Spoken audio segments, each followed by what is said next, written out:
Hai guys, jadi ini aku mau ke konser Bayangkara yang diadakan di Kota Banda Aceh. Aku berangkatnya di malam kedua bareng teman-teman kerja aku. Kalau lagi di Bayangkara guys, kalian ikut ikut meramaikan acara Bayangkara di Banda Aceh. Terima kasih. Pas nyampe ke lokasi, ternyata rame banget yang jual makanan. Stand makanannya banyak banget.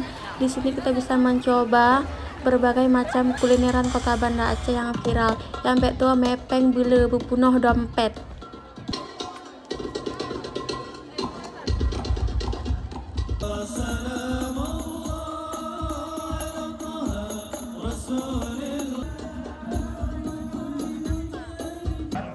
Nah, habis nonton konser sebentar, aku dan temanku lanjut mau cari makan dulu, guys. Ini bingung mau beli apa karena banyak banget makanan. Aku minta yang murah, hanam merempek-merempek.